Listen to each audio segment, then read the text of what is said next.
L'univers serait bien plus qu'un simple décor, mais un champ vibratoire où chaque tonalité influencerait notre réalité. Quid de ces fréquences cachées, de ces ondes invisibles qui modèlent nos pensées, nos émotions et nos réactions? Comment les capter? Comment les utiliser afin de transformer notre quotidien? Yannick Vérité, thérapeute, écrivain et conférencier, vient, tel un instrument de musique, s'accorder aux fréquences les plus élevées et nous montrer le chemin pour y parvenir. Installez-vous confortablement et préparez-vous à une émission pas comme les autres, sur Âme des Signes, la plateforme des rendez-vous quantiques et holistiques.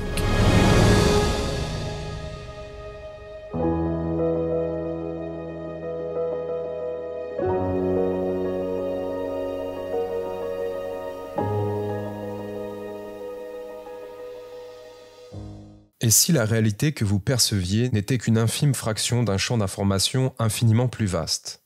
Et si vos 5 sens, ces fidèles messagers du monde matériel, étaient en réalité des filtres limitants, vous empêchant de voir l'essentiel?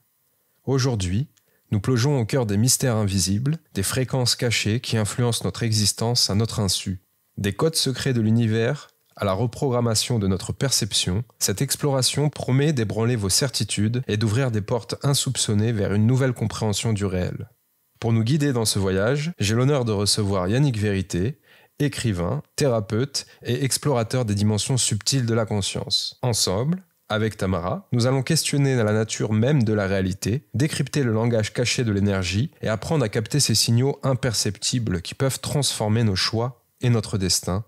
Yannick Vérité, bonjour et merci pour ta présence. Bonjour Tamara, bonjour Rudy, bonjour à tout le monde. Alors Yannick, on va commencer à développer un premier axe et cet axe parle du voile de l'illusion. On va s'intéresser à le briser. Selon toi, la réalité que nous percevons, est-ce que c'est une construction mentale ou une superposition de champs d'information plus vastes? Comment on peut distinguer l'illusion de ce qui est véritablement réel? Alors on dit que c'est une illusion dans la mesure où on perçoit la réalité à travers nos 5 sens. Que ce soit la vue, que ce soit l'ouïe, que ce soit le toucher. Mais on sait très bien qu'en fait, ces 5 sens ne nous permettent pas de tout percevoir. Par exemple, si on prend des ondes radio, on sait très bien que ces ondes radio, elles existent. C'est de l'énergie, c'est de l'information, mais pour autant, heureusement qu'on a un récepteur radio qui nous permet de pouvoir décoder ces informations, mais sinon les ondes radio, on ne les voit pas. Donc ça nous montre, par cet exemple très simple, et je dirais qu'il est un exemple bateau, tout le monde y a référence, que nos 5 sens ne nous permettent pas de tout percevoir. Néanmoins, ils sont nécessaires puisque c'est grâce à eux aussi que l'on va pouvoir, je dirais, capter l'information. Par exemple, quand on assiste à ce qu'on appelle des signes, des synchronicités, ce sont nos 5 sens qui nous permettent de les capter, mais pour autant, on ne comprend pas toujours la signification de ces signes et de ces synchronicités. Ça veut dire que pour se percevoir en fait l'autre pan de la réalité, je dirais l'autre version de la réalité, on a besoin d'ouvrir notre conscience. Je prends un exemple très simple pour pouvoir comprendre. Je prends toujours cet exemple qui est la pièce de théâtre. La pièce de théâtre nous permet de voir effectivement devant la scène le décor, les acteurs qui vont jouer la pièce de théâtre, interpréter un rôle. Pour autant, on sait que derrière le rideau, il y a toute une machinerie. On sait qu'il y a effectivement tous les gens qui ont préparé la pièce de théâtre, les personnes qui ont écrit le texte, je dirais toute la partie technique, mais en aucun cas on ne la voit. On sait qu'elle existe, mais nos 5 sens ne nous permettent pas de la voir. Et pourquoi? Parce qu'il y a un voile, tout simplement. Il y a un voile, un rideau qu'il faut tirer pour percevoir tout ce qu'il y a derrière. Eh bien, la réalité, c'est la même chose. Cette réalité, elle se trame dans l'invisible. Il y a un scénario. Ce scénario, quelque part, eh bien, c'est l'incarnation que l'on a choisi d'avoir, ce qu'on appelle les contrats d'âme. Donc, il y a bien une partie invisible qui sous-tend la réalité que l'on vit, mais quand on vit cette réalité, on ne le perçoit pas. Ce qui fait que parfois, on a l'impression de subir des choses dans notre vie, mais très souvent, parce je dirais, on pense que c'est un non-choix, on pense que c'est quelque part quelque chose qu'on subit, on ne voit pas, au-delà du voile en pensant que cette réalité-là, on a pu tout de même la choisir à un autre niveau. Et c'est là où on se dit, non mais attends, je n'ai pas pu choisir ces scénarios de vie où je subis des tromperies dans le couple, je subis une faillite, je subis un boulot que j'aime pas, etc. Ouais, mais peut-être que derrière le rideau, en amont, dans le script, tu as peut-être choisi ce scénario, tu as peut-être choisi de vivre ce que tu vis en ce moment, non pas pour subir les choses, mais pour comprendre certaines choses, t'en servir comme point d'appui pour pouvoir modifier quelque part des scénarios, des compréhensions, des croyances limitantes, etc., etc. Et c'est en ça que je dis que cette réalité que l'on perçoit, c'est une vision de forme. J'appelle ça la vision de forme. C'est-à-dire, oui, effectivement, je suis confronté à ces difficultés dans le couple, ok ? Ça, c'est la forme, d'accord ? Cette personne, j'ai rien fait, elle vient m'insulter, elle vient me chercher, ça, c'est la forme. Cependant, rien ne se passe par hasard et tout est là pour nous faire évoluer, pour nous faire comprendre certaines choses. Donc, ce conflit que j'ai avec cette personne, ce patron que je subis, par exemple, qui, dans la forme, me pourrit la vie, eh bien, dans le fond, il se peut que ce patron-là, je l'ai choisi pour pouvoir travailler l'effet miroir, pour me faire comprendre que, quelque part, je l'ai attiré, je l'ai créé dans ma réalité, parce qu'il est peut-être, je dirais, une version de moi-même que je ne veux pas voir. Il est peut-être là pour me positionner aussi, pour dire stop, t'es peut-être mon patron, mais non, je ne vais pas subir ça. Il est peut-être là pour nous faire comprendre quelque chose. Et donc, cette réalité que je vois, il faut savoir qu'elle est toujours, toujours, toujours limitée par rapport à une compréhension plus profonde que je peux avoir. Et c'est ça un peu ce monde de l'invisible. C'est vraiment tirer le rideau et se dire, mais tiens, qu'est-ce que ça peut cacher derrière? Qu'est-ce qui peut se tramer derrière? Et comme tout est information, c'est pour ça que je parle de cette illusion des 5 sens, de cette façon que l'on a de voir les choses, de percevoir les choses dans leur vision de forme, qui empêche en fait d'avoir une compréhension plus profonde. Comment peut-on élargir cette perception pour capter d'autres dimensions, justement, d'autres fréquences? Alors déjà, la première chose à faire, c'est, pour moi, c'est se poser la question. Parce que ce qui nous dérange, en fait, c'est jamais les choses super qui nous arrivent dans notre vie. Non. Les choses positives, on se dit jamais, tiens, pourquoi je vis ça? Oh, mais c'est trop super, mais pourquoi je vis ça? Non, c'est quand il nous arrive des tuiles, des scénarios qui sont, je dirais, difficiles à vivre. La question qu'on se pose, c'est pourquoi moi, souvent? Pourquoi je suis confronté à ça? Et ça, quelque part, c'est une mauvaise question. Si on se disait, mais qu'est-ce que j'ai à apprendre? Qu'est-ce que cette réalité vient m'enseigner? Donc, c'est une autre façon de réfléchir, en fait, que je propose. Qu'est-ce que j'ai à comprendre de ce qui m'arrive là? Automatiquement, on va ouvrir une porte à ne plus être dans le fait de subir, d'être dans l'impuissance, dans le fait de se sentir victime, mais de se dire autant, j'ai peut-être quelque chose derrière à comprendre. Cette chose-là qui n'est pas agréable vient m'enseigner. Vient m'enseigner que peut-être j'ai des croyances qui sont limitantes, j'ai des croyances qui m'empêchent d'évoluer, j'ai peut-être quelque chose que je n'ai pas réglé, peut-être que je suis dans un schéma négatif qui m'empêche de créer autre chose. Dans ma vie, je prends un exemple. Ce matin, j'étais en mentorat avec une personne qui est confrontée à une solitude qu'elle subit depuis des années alors qu'elle voudrait vivre autre chose. Et on a identifié plusieurs points, en fait, dans cette lecture de l'invisible. Le premier point, c'était qu'effectivement, déjà, ses parents ne lui avaient pas montré l'image du couple, d'un couple aimant. On va dire, mais ça ne suffit pas, parce qu'on peut avoir, je dirais, un environnement enfant où on n'a pas eu l'amour et pour autant arriver à le construire dans sa vie. Mais ça allait plus loin, ça a été dans toute sa famille, dans toute sa lignée. Le message, la fréquence qu'elle vibre, malgré elle, c'est l'amour.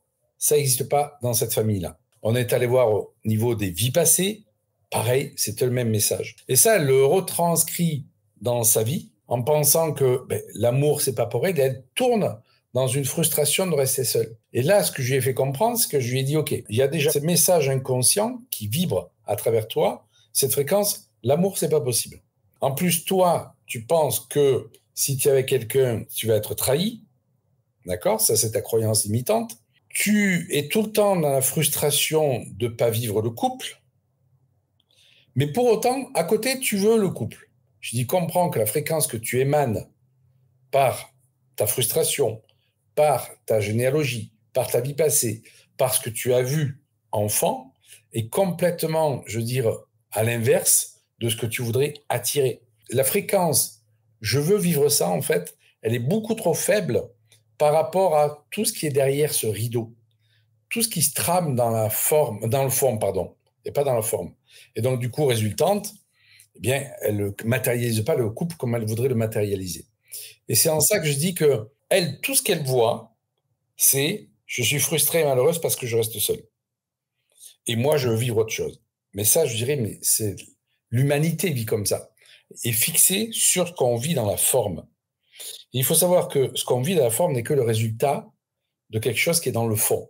Et ce quelque chose qui est dans le fond, eh bien, c'est ce que j'ai vécu enfant, c'est ce que je pense, c'est ce que j'ai vécu dans le ventre de ma mère, c'est ce qui a été vécu dans la généalogie, c'est ce qui a été vécu dans la vie passée. Et tout ça fait un amalgame informationnel, tout ça fait une fréquence.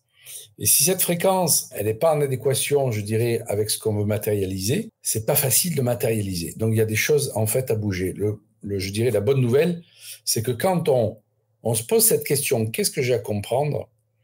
On ouvre, en fait, une porte par laquelle, bien, je dirais, l'univers, la vie, notre subconscient, qu'importe comment on l'appelle, va nous mettre, en fait, sur notre chemin des jalons, des indices qui vont nous permettre de comprendre à travers peut-être l'aide d'un thérapeute, à travers un film qu'on va voir, un bouquin qu'on va lire, une discussion qu'on va avoir, un rêve, une compréhension. Petit à petit, ça va s'éclairer. À partir du moment où on ouvre la porte de se dire, OK, là, je vois la scène de théâtre, d'accord? Cette scène de théâtre, elle est super, je ne me pose pas la question. Cette scène de théâtre, moi, elle ne me convient pas. Elle est difficile à vivre, etc. Je vais me dire, tiens, il y a peut-être quelque chose derrière le rideau, je vais aller voir un peu la machinerie. Et ça, c'est justement cette question, qu'est-ce que ça vient m'enseigner? Si je ne me pose pas cette question, que je reste dans la frustration, dans la colère, dans l'impuissance, je ne peux pas tirer le voile de l'illusion. Vraiment, ce qui peut déverrouiller, c'est qu'est-ce que j'ai à comprendre, qu'est-ce que ça vient m'enseigner. Et ne pas être dans la frustration de ne pas comprendre de suite. Pourquoi? Parce que ça demande du temps, cette compréhension. Il faut que l'univers se mette en place pour nous éclairer à partir du moment où on m'en a montré cette bonne volonté de comprendre. Moi, je sais que dans ma vie, il y a des messages que je n'ai pas compris de suite. Par exemple, à l'âge de 20 ans, on m'annonce que j'ai une hernie discale, j'avais 22 ans. Le chirurgien me dit, il faut vous opérer. J'avais déjà un peu cette compréhension en me disant, si j'ai une hernie discale, je n'ai pas envie de me faire opérer, mais si j'ai créé cette hernie discale, si mon corps a eu l'intelligence de créer cette hernie discale, quelque part, il doit avoir l'intelligence de la défaire. Et j'ai commencé à me dire, mais qu'est-ce que ça vient m'enseigner? Instinctivement, comme ça, je dis, je vais aller voir derrière le rideau de cette hernie discale. Qu'est-ce que ça vient m'enseigner? Alors, c'est vrai qu'il y a plein de fois où je l'ai subi. Pourquoi? Parce que ça m'empêchait de faire du sport. J'avais une douleur récurrente. C'est soi-disant irréversible, en plus. Voilà, exactement. Et à force de me poser cette question, qu'est-ce que ça vient m'enseigner? À chaque fois, j'ouvrais une porte plus profonde. La première porte, ça a été de me dire, ça a été de constater qu'en fait, eh bien, je me retrouvais dans un métier qui ne me plaisait pas. Et de proche en comprenant ça et en ouvrant les portes et en changeant des choses, bien entendu, je me suis retrouvé dans une profession dans laquelle je suis, qui, elle, me fait vibrer. Et là, j'ai constaté que mon mal de dos, c'était fini. J'avais plus mal au dos. Alors, j'avais beau aller voir des ostéos, ça faisait rien. Quand j'ai ouvert cette porte et que j'ai eu cette compréhension profonde de me dire, mais en fait, comprends que ton dos, c'est la frustration que tu as de faire quelque chose qui t'anime pas. Waouh, ça s'est éclairé. Mais tout simplement parce que je me suis pas dit, mais pourquoi moi? Pourquoi j'ai cette hernie discale? C'est injuste, j'ai 22 ans, je dois croquer la vie. Là, je me retrouve, j'ai mal au dos tout le temps, je peux rien faire, je peux pas faire d'efforts. Je reste debout 5 minutes, il faut que je m'assoie, etc., etc. Si j'étais resté dans cette optique, je dis pas que je ne la vivais pas, je dis, je ne suis pas resté dans cette optique. J'ai toujours eu à cœur de me dire, OK, ton corps, il a une intelligence. S'il a créé ça, c'est pour te dire quelque chose. Et automatiquement, pour que tu puisses changer des choses. Et donc, j'ai demandé quelque part à la vie, à mon corps, à mon subconscient, de m'enseigner. Le pragmatisme d'un être humain lambda, très 3D, nous renverrait vers la pensée magique. Et c'est là où justement cette ingérence qui est provoquée par l'arrière-boutique et qui impacte la vitrine, ça renvoie pas aussi à un certain assistanat qu'on vit particulièrement en France, j'ai l'impression, notamment dans le domaine de l'entrepreneuriat, mais pas que, au niveau des aides sociales, au niveau de la mentalité même française, où l'échec est perçu comme une fatalité, contrairement à d'autres pays où l'échec est une sorte de tremplin vers la réussite. Tout à fait. Alors, je vais reprendre des propos qui ne sont pas de moi, bien entendu, on les voit de partout, mais ils sont tellement vrais. Déjà, de rebaptiser échec en expérience, en fait. Ça, c'est super important. Par exemple, moi, ça m'arrive de faire des webinaires, c'est un flop. Il n'y a pas, je dirais, l'engouement que moi, je pensais qu'il pourrait y avoir, parce qu'en fait, le webinaire, moi, il m'animait vachement. Mais le thème en face, il ne parlait pas forcément aux personnes. Ce n'est pas un échec, en fait. C'est, OK, qu'est-ce qui s'est passé? Ça m'est arrivé dernièrement, c'est pour ça que je prends cet exemple, en me disant, mais qu'est-ce qui s'est passé? J'ai repris mon plan en me disant, OK, qu'est-ce qui s'est passé qui fait que ça n'a pas matché? C'est très simple, en fait. Tu voulais avoir tel type de personne à ton webinaire, seulement d'emblée, tu ne t'es pas adressé à ces personnes. Tu n'as pas ciblé comme il fallait, en fait, tu as parlé à tout le monde. Et on sait que parler à tout le monde, c'est parler à personne. OK. Là, je me suis planté. Alors, oui, sur le coup, je le vis comme un échec, vision de forme, et c'est important de respecter ça. Parce qu'à travers ça, il va y avoir des émotions qui vont avoir besoin de s'exprimer. La frustration, ouais, ça me fait chier. Franchement, ça m'emmerde. J'ai beaucoup travaillé là-dessus. C'est un flop, d'accord. Mais très vite, c'est de se reprendre et se dire, OK, vision de forme, ça n'a pas réussi comme tu voulais. Vision de fond, pourquoi ? Qu'est-ce que ça m'enseigne? Moi, j'ai toujours cette question, et c'est celle-là que j'enseigne en premier dans mes formations. Qu'est-ce que ça t'enseigne? Eh bien, ça t'enseigne que s'il n'y a pas eu la conversion que tu voulais au niveau du webinaire, c'est que tu ne t'es pas adressé aux bonnes personnes, tout simplement. Donc, ce n'est pas les gens qui comprennent rien. C'est toi, en fait, qui, à la base, n'a pas posé les choses comme il aurait fallu. OK, je ne fais plus cette erreur. C'est bon, j'avance d'un cran. Et il faut accepter, en fait, d'avancer d'un cran et de ne pas pouvoir tout résoudre d'un coup, comme j'ai fait pour mon hernie discale. Mon hernie discale, j'avais compris qu'au niveau professionnel, voilà, j'étais pas dans la bonne voie, mais j'ai compris aussi les aliments qui m'enflammaient l'intestin et qui faisaient qu'à partir du moment où j'avais une inflammation au niveau de la flore de mon intestin, ça se répercutait sur mon dos. Donc, je me suis aperçu, par exemple, quand je mangeais du chocolat noir, j'avais mal au dos. Il n'y a aucun médecin qui vous dira ça, en fait.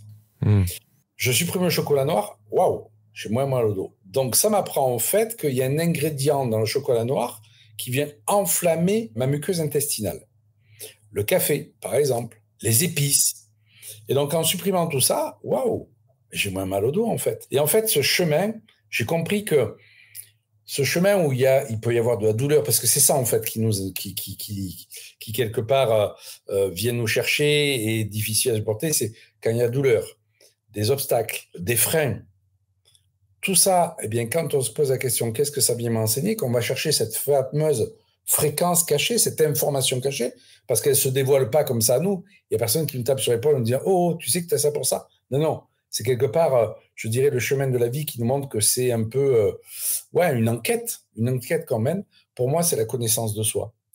Quand on est sur un yacht à Monaco, qu'on fait la fête tous les soirs, et je veux dire, il n'y a aucun jugement là-dessus, à moins d'avoir une crise existentielle et de se dire non, mais ça, c'est plus pour moi, mais généralement, on ne se pose pas 36 000 questions. C'est dans la souffrance qu'on va se poser souvent des questions. On aura certainement des problèmes de santé, on aura des problèmes d'hypocrisie par rapport à nos amis ou par rapport à notre compagne. Éventuellement, oui, une certaine superficialité qui viendra poser question dans notre vie. Ça sera d'autres problèmes, des problèmes de riches. Tout à fait. Mais à un moment donné, ça demande effectivement de se poser et de ne plus se sentir victime de ce que l'on vit.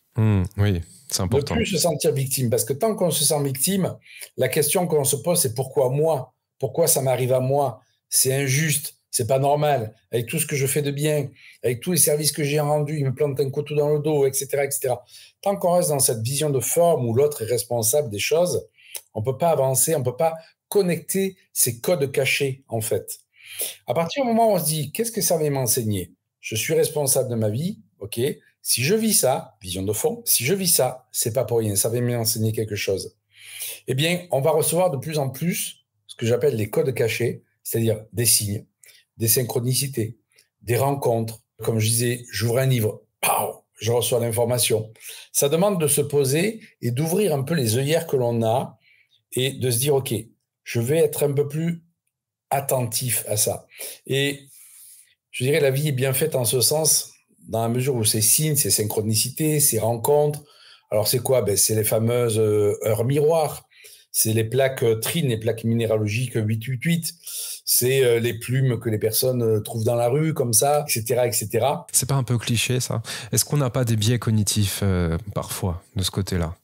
Si on veut en voir, est-ce qu'on n'en verra pas tout le temps? Mais c'est vrai que moi, je me suis surpris, par exemple, à faire cet essai, à regarder toutes les plaques minéralogiques et à pas forcément avoir un 444, un 888 ou un 333. Et à un autre moment, oubliez ces plaques minéralogiques, puis vous êtes sur autoroute et vous savez pas pourquoi. Tu sais pas pourquoi. En fait, tu roules, puis d'un coup, il y a 200 voitures qui t'ont doublé. Hein. Mais à un moment donné, tu tournes la tête et tu vois cette bagnole 4x4. Ouais. Et là, on se dit, non, il n'y a pas de hasard en fait. Parce que quand j'essaye de toutes les regarder, moi j'expérimente en fait dans ma vie, j'aime beaucoup expérimenter. Et je me suis dit, ouais, ce truc cartésienne de nature, je me suis dit, ce truc des plaques, c'est bullshit. Tu vas voir, tu vas regarder toutes les plaques, tu es en vie, tu regardes machin. Je me suis aperçu que j'en voyais pas en fait. Mais si on a une plaque 666 devant nous, on fait quoi? En panique? Frein à main? Fais demi-tour sur l'autoroute. Non, après, l'interprétation, je dirais, elle est propre à chacun, en fait, en fonction de ce que l'on vit, en fonction du contexte que l'on vit, etc. Et on n'est pas là, en fait, pour travailler sur l'interprétation, pour donner une interprétation. Mais moi, je me suis aperçu, effectivement, quand j'avais quelque chose à comprendre et que j'étais un peu dans cette lourdeur de comprendre, à pas ouvrir assez, je dirais, mes œillères, eh bien, les signes, sincèrement, venaient de plus en plus taper. Combien de fois j'ai pu voir, mais sur des journées entières, alors que j'y pense pas, 14h14, 14h41, etc., etc., alors que j'y pense pas du tout. C'est ça qui est hallucinant. Et quand je comprends ce qu'il y a derrière, que je me dis, OK, ça vient m'indiquer ça, ça s'arrête. Et c'est ça qui est hallucinant. C'est que ça s'arrête jusqu'à la prochaine fois, qui sera peut-être 15 jours après, 6 mois ou pas du tout. Et là, dernièrement, j'ai traversé effectivement une période où je n'arrêtais pas de voir des heures miroirs, alors qu'à mon habitude, j'en vois pas plus que ça. Je restais pas dans la résistance, mais comme j'étais beaucoup occupé, j'étais pas dans le fait de me pencher là-dessus, donc je m'en occupais pas.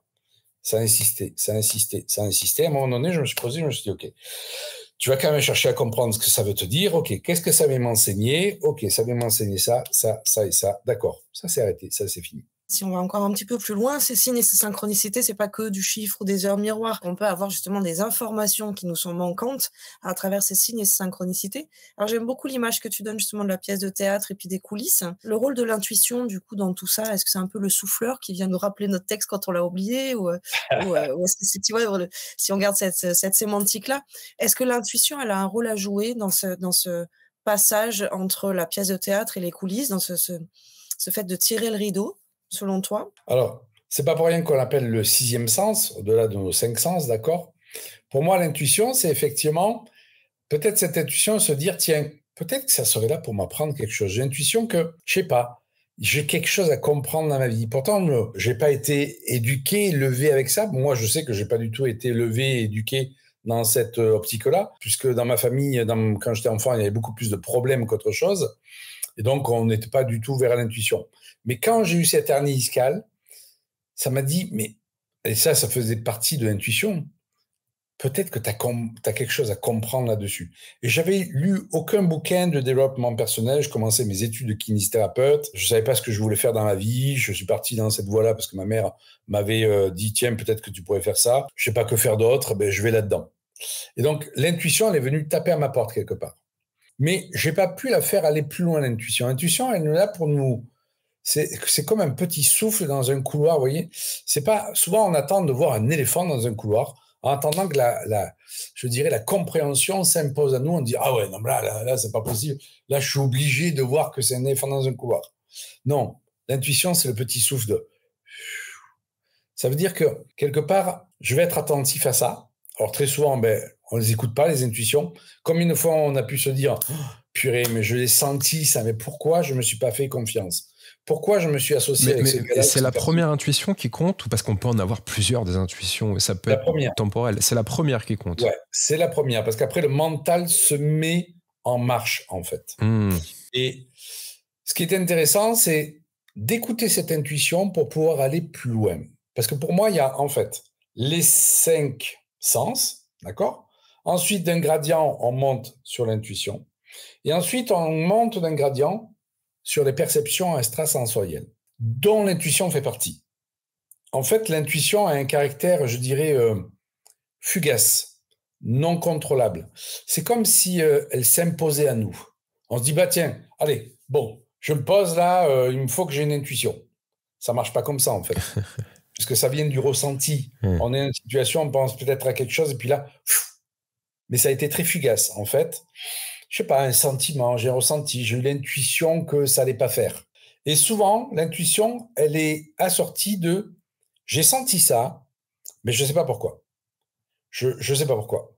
Quand je suis à côté de cette personne-là, je sais pas, j'ai l'intuition que elle est pas bien, mais je sais pas ce qui se passe. Je sais pas ce qu'il en est, etc.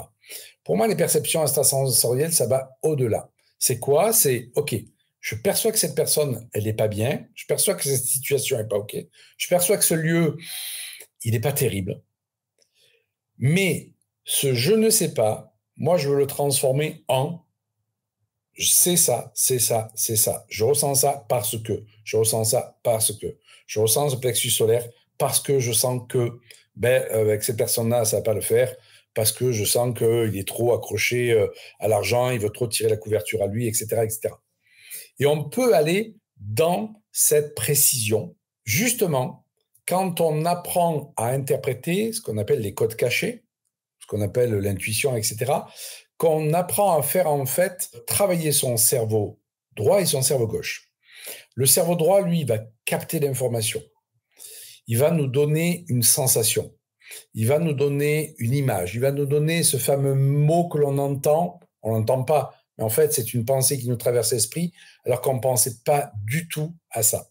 Et derrière, le cerveau gauche va venir interpréter ces choses-là. Je prends un exemple, ça remonte à peu près, ça remonte à 3 semaines. Mon ex-beau-père, que j'ai pas vu depuis des années, j'étais en train de marcher, et là, d'un coup, je vois mon ex-beau-père, comme ça, et je vois son passé, il était cuisiné sur la Côte d'Azur, dans les grands palaces, et je le vois. Je le vois dans les grands palaces, etc., etc. J'aurais pu laisser passer l'image. Ça fait pas partie de mes 5 sens. Ça fait partie d'un 6e sens, d'accord? J'ai pas cherché à penser à lui. J'étais en train d'aller au magasin de bricolage et j'étais en train de penser à la grosseur des vis qu'il fallait que j'achète. D'un coup, malgré moi, boum, ça s'impose à moi. Ça, c'est de l'ordre de l'intuition. J'aurais pu en rester là. Et là, avec mon cerveau gauche, je me suis dit, OK, ça fait longtemps que tu n'as pas de nouvelles. Qu'est-ce qui se passe? Je pose la question à mon intelligence innée. Alors, on pourrait l'appeler le subconscient, ma force subconsciente, etc. Qu'importe, moi, j'ai donné le nom d'intelligence innée. Et là, ça me dit, mais très clairement, je viens te dire au revoir. OK, d'accord. Allez, 1 heure après, mon ex-femme m'envoie un message en me disant mon père est décédé, etc., etc. Et en fait, c'est ça. C'est arriver à interpréter l'information que l'on perçoit. Et plus je vais éduquer mon cerveau à percevoir cet invisible, cette information, plus il va être quelque part habilité à interpréter en fait ses ressentis. Moi, ça a été sous forme visuelle, ça n'a pas été un ressenti, j'ai rien ressenti de mon corps, c'est une vision qui s'est imposée à moi, une perception, plus exactement. OK, cette perception, elle me dit ça, je vais voir ce qu'il en est. Et moi, je fais ça pour tout ce que je vis dans ma vie, quoi qu'on me propose, les personnes que je rencontre, etc. On me propose des interviews, je me branche dessus, OK, j'ai quoi comme ressenti, j'ai quoi comme sentiment, tiens, pourquoi j'ai ça derrière? Et après, je prends un avis, je prends ma décision par rapport à ça. Et c'est ça qui est intéressant, c'est qu'on a cette capacité à pouvoir interpréter ce qu'on appelle les signes, les synchronicités, les rencontres, etc., etc. Et donc, on a cette capacité à ouvrir le rideau, à comprendre toute la machinerie qui est installée derrière, À partir du moment où on se pose cette fameuse question, qu'est-ce que ça vient m'enseigner? Ça ne s'est pas fait en une seule fois, hein, comme je l'ai dit, mais au fur et à mesure qu'on se pose cette question, on a un peu plus de compréhension à chaque fois. Ce qui fait que cette question, je peux me la poser très loin, en me disant, OK, ben, quelque part, qu'est-ce que mon âme a choisi de vivre pour que je vive ça? On peut aller très loin derrière cette histoire du rideau, notamment dans ce qu'on appelle nos contrats d'âme. Quelque part, qu'est-ce que j'ai choisi de signer avant que j'arrive? Et moi, c'est comme ça que j'ai compris plein de choses dans ma vie, pourquoi j'ai choisi ces parents-là, qu'est-ce qui venait me faire travailler, alors que quand j'étais enfant, quand j'étais jeune adulte, quelque part, je me sentais victime de l'enfance que j'avais eue, j'étais à la recherche d'un autre milieu social. Mes ex-beaux-parents, par exemple, j'avoue là, ben, quelque part, c'était un peu mes parents en substitution. J'aurais aimé avoir ces parents-là quand j'ai connu mes ex-beaux-parents. Et c'est qu'ensuite, en me disant, mais OK, mais pourquoi tu as vécu cette enfance? Pourquoi tu as eu ces parents? Que j'ai compris petit à petit. Et maintenant, je suis dans une gratitude, mais immense par rapport à ce que j'ai vécu vis-à-vis de mes parents, par rapport à mon enfance, de comment j'ai perçu mes parents aussi, etc. Je suis dans une gratitude infinie parce que si j'avais pas eu cette enfance, j'en serais pas là où je suis maintenant. Ça change la vie. Ça change complètement la vie. Alors, il y a une question qui est sur toutes les lèvres. Existe-t-il des interférences énergétiques ou des forces invisibles qui pourraient altérer cette fameuse perception subtile, ces fréquences secrètes, ou nous empêcher d'accéder à ces mondes? Oui. Et la force la plus robuste, c'est celle de notre mental. Et en fait, ça vient pas de l'extérieur, ça vient de nous. Ça vient de nous. Dans le fait que déjà, on pense souvent que c'est notre imagination. On pense que c'est un truc de personnes éthérées ou allumées ou perchées, etc. On peut penser que c'est une New Age. Et donc, c'est toutes ces croyances que l'on peut avoir qui font que, on va pas tirer ce rideau. Il y a aussi le besoin de contrôler les choses. Parce que toute cette perception, elle se fait aussi à travers notre corps. Moi, quand j'enseigne qu'il faut pas renier nos 5 sens, mais l'utiliser, par exemple, au lieu de voir clairement la réalité avec mes yeux, comme je perçois là l'ordinateur, je vais aller voir au-delà. Et ça s'appelle la perception. C'est-à-dire, j'ai une image, mais c'est pas une image nette comme là, je vois mon ordinateur. C'est une image qui est, je dirais, invisible. Donc, c'est là où c'est pas je dirais, de la vision, mais c'est percevoir les choses. Et donc, quelque part, c'est aller au-delà. Quand on parle de la clairaudience, ben c'est pareil. C'est pas, j'entends pas clairement le mot. C'est un mot qui vient à travers mon esprit, en fait, qui vient à travers mon mental. Et donc, c'est accepter. Et je dirais même plus qu'accepter, c'est accueillir ça. Mais en tout cas, déjà, accepter que nos 5 sens n'ont pas, je dirais, la suprématie de la perception qu'on a du monde. Il faut aller au-delà. Et se dire que, OK, mon esprit rationnel, mon esprit cartésien, ben quelque part, je dois le mettre un peu de côté. Je ne dois pas le lâcher parce qu'à un moment donné, il va me servir pour interpréter les choses de manière logique, puisque le cerveau gauche, c'est aussi la logique, mais je dois aussi le lâcher. Moi, j'étais quelqu'un de très cerveau gauche, à croire que ce qu'il voyait, etc. Et j'allais dans des stages parce que je pressentais qu'il fallait que je m'ouvre à ça pour aller plus loin dans mes soins. Je faisais de l'ostéopathie, je faisais de la kinésiologie, mais tout ceci était très protocolaire et quand je posais mes mains sur quelqu'un, bien, je sentais que je pouvais percevoir au-delà de ce qu'on m'avait appris. Mais je n'avais pas le mode d'emploi. Qu'est-ce que j'ai fait? J'ai commencé à faire des stages d'énergétique. Tu sens l'énergie? Ouais, oui, je sens des picotements, je sens de la chaleur. Est-ce que c'est de l'énergie? J'en sais rien. Qu'est-ce que j'en fais? Comment je peux interpréter? Je me sentais vraiment, je dirais, restreint par rapport à ça. Et je faisais des stages, et puis chacun parlait de vie passée, de machin, etc. Moi, je voyais, mais alors, rien du tout. À ma décharge, ce qui me faisait aller un peu, je dirais, à reculons, c'est que dans ces personnes qui voyaient des vies passées, ils avaient tous été, je dirais, des descendants de Isis, Néfertiti, Ramsès. Il n'y avait pas de SDF à l'époque, en fait. Je trouvais ça curieux. Il n'y avait jamais un qui m'avait dit, moi, j'étais bagnard. Non, ouais. Donc déjà, je disais, mais c'est un peu trop enjolivé ce truc-là, en fait.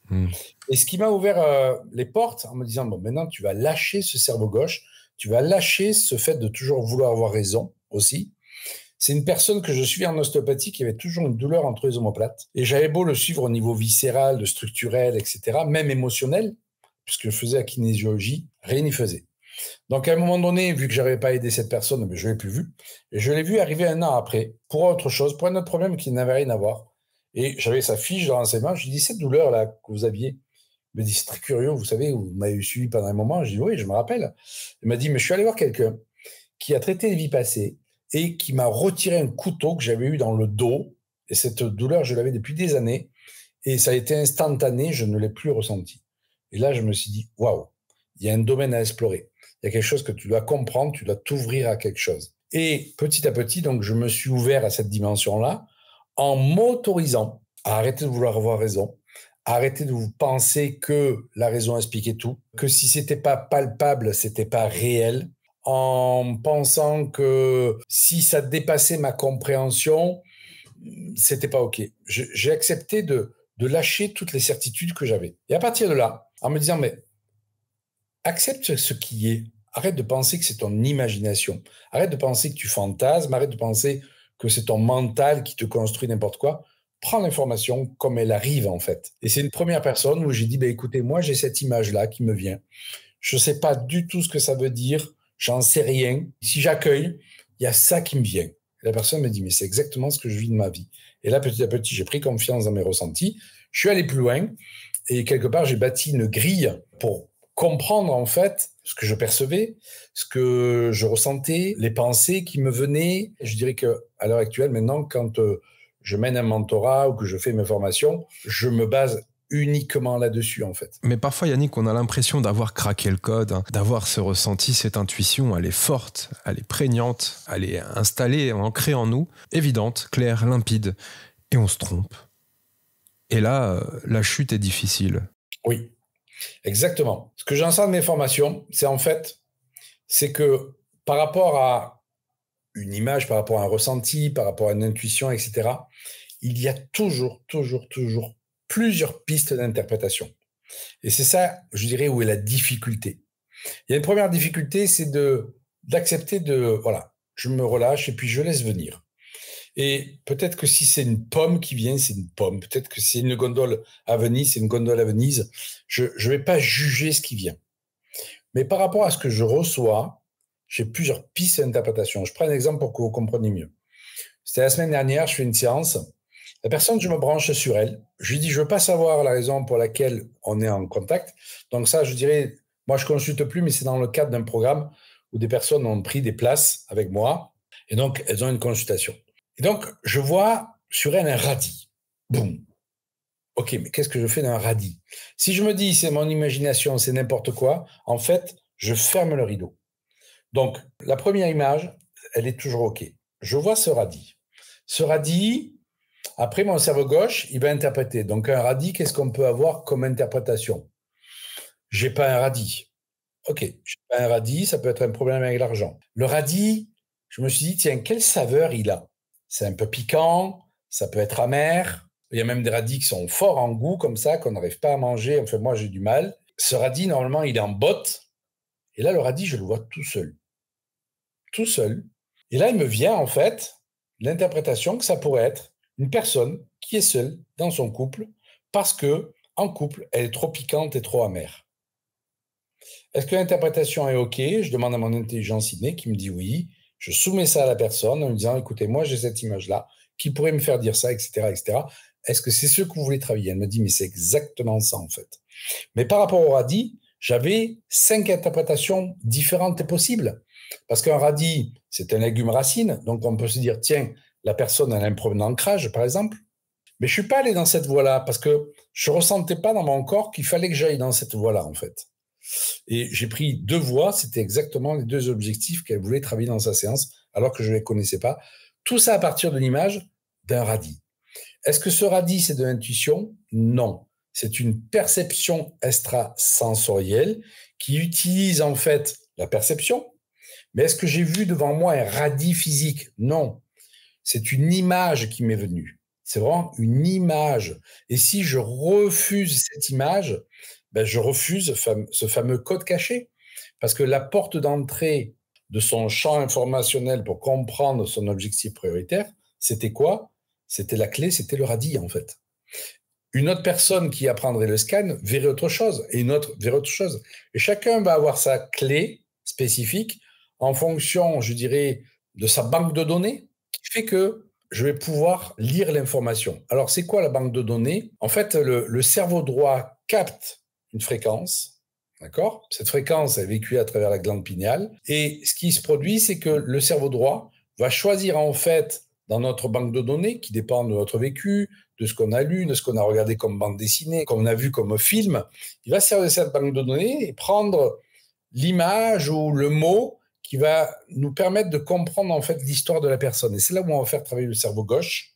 Et c'est là où on a une synchronisation entre le cerveau droit et le cerveau gauche qui fait que je ne reste pas à me dire que j'ai vu l'image d'un radis, j'ai perçu l'image d'un radis, mais alors je ne sais pas du tout ce que ça veut dire. Non, je perçois ça, c'est que c'est juste. Par contre, je peux avoir plusieurs interprétations possibles et il faut que je sélectionne la bonne interprétation. À partir du moment où j'ai sélectionné la bonne interprétation, j'ai, je dirais, je ne vais pas dire 100%, parce que l'erreur peut être toujours possible, mais en tout cas, j'ai un très, très, très, très fort taux de réussite dans l'interprétation qui va faire que la personne dit « waouh, waouh ». Mais pas waouh vis-à-vis de moi, vis-à-vis de ce qu'on peut faire en fait. De la justesse, oui. Ouais, quand on sait craquer en fait, je dirais les codes cachés de la réalité. Tu parlais de la glande pinéale. J'aimerais qu'on s'attarde un tout petit peu sur ça parce que tu sais qu'il y a eu beaucoup, beaucoup d'informations autour de cette glande pinéale et notamment des gens qui se sont fait mais totalement ruiner pour décalcifier absolument leur glande pinéale et enfin accéder à des expériences extrasensorielles. On leur a promis monts et merveilles. Qu'est-ce que tu pourrais nous donner comme éclaircissement là-dessus? Est-ce que oui ou non tout le monde peut développer, muscler? On croit comprendre que c'est quand même une notion de muscle et que c'est une habitude à prendre, une pratique à se proposer.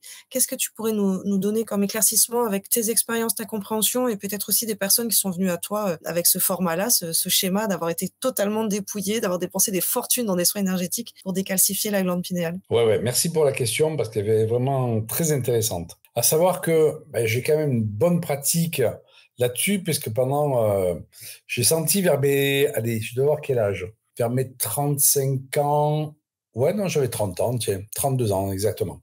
32 ans, j'ai eu un fort appel vers la spiritualité et j'ai eu la chance de rencontrer l'émissaire donc française d'un maître indien. Donc pendant 7 ans, je suis allé sur des enseignements chaque année auprès de ce maître indien, à travers des enseignements, à travers des pratiques pour réveiller la glande pinéale, pour s'ouvrir à autre chose. Et plus je faisais ça, et moins je sentais les choses, puisque je faisais taire mon ressenti, il fallait que je sois dans cette pratique, etc. Et je me suis aperçu que pour moi, c'était pas la bonne voie.